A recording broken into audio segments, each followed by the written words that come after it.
আদম আলাইহিস সালাম বললেন, রুহু কবজ করতে আসছো মানে? আমি বাঁচবো তো 1000 বছর। কয় বছর? মালাকুল মাউত বললেন, না না, ওই যে আগের কথা স্মরণ করেন, আপনি 60 বছর দিয়া দিছিলেন। কয় না, আমি দেই নাই, আমি আরো বাঁচুম।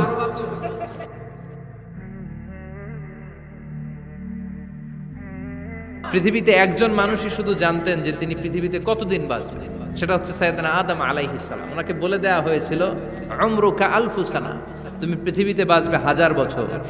কয় বছর? সাইয়েদনা আদমের সামনে অনেকগুলো রুহু রাখা হলো। সাইয়েদনা আদম বললেন, এরা কারা? আল্লাহ বললেন, এরা হচ্ছে নাসালুক, তোমার বংশধর, পৃথিবীতে তোমার পর এরা পৃথিবীতে আসবে। সাইয়েদনা আদম বললেন, আল্লাহ, ওই যে একটা রুহু দেখা যায়, এটার নাম কি? আল্লাহ বললেন, হাদা ইবনুকা দাউদ, এটা তোমার ছেলে দাউদ, সে দুনিয়াতে নবী হয়ে আসবে, তার ছেলে সুলাইমানও নবী হয়ে আসবে।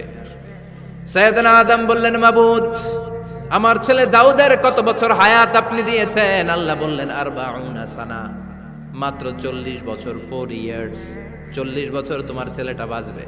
ও আল্লাহ, আমি বাঁচবো কয় বছর? তুমি বাঁচবা 1000 বছর। সুবহানাল্লাহ। সাইয়েদনা আদম বললেন, মাবুদ, এত ফুটফুটে সুন্দর আমার ছেলে দাউদ, মাত্র 40 বছর দিলেন কেন? জিদ মিন উমরিহি, বাড়ায়া দেন। কি করেন? সুপারিশ করতেছে পোলার লাইগা কে? বাবা। আল্লাহ, আপনি বাড়ায়া দেন। আল্লাহকে বাড়ানো যাবে না, লেখা হয়ে গেছে।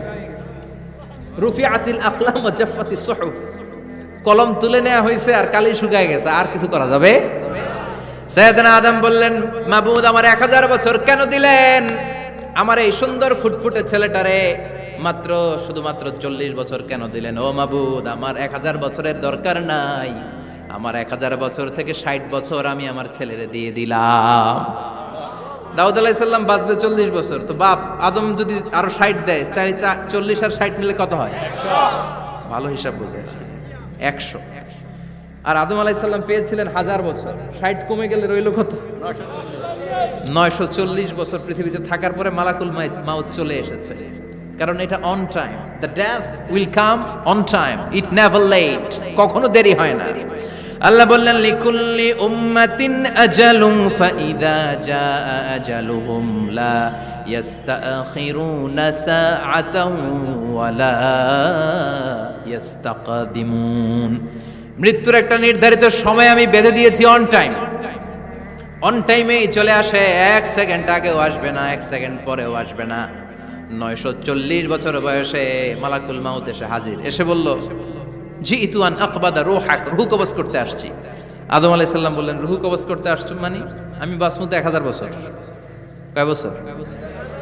মালাকুল মাউত বললেন, না না, ওই যে আগের কথা স্মরণ করেন, আপনি 60 বছর দিয়া দিছিলেন। কয় না, আমি দেই নাই, আমি আরো বাঁচুম, আরো 60 বছর পাওনা আছি, আমি দেই নাই। মালাকুল মাউত বললেন, আপনি দিয়েছেন? আদম বলে, দেই নাই।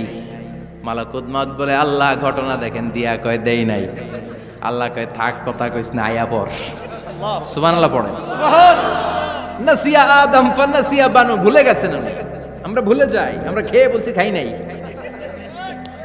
নিছিলাম পকেটে, কয় নেই নাই। এরকম ডাকাইত আছে না নাই?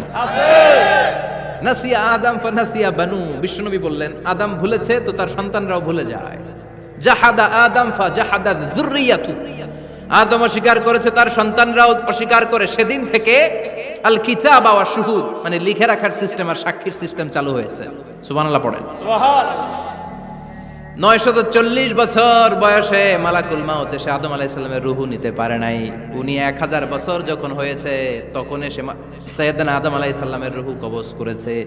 যেই দিন পৃথিবীর প্রথম মানব, প্রথম নবীর রূহ মালাকুল মাউত দুনিয়ায় এসে কবজ করেছে, ওই দিনটাও ছিল জুমাবার। সুবহানাল্লাহ।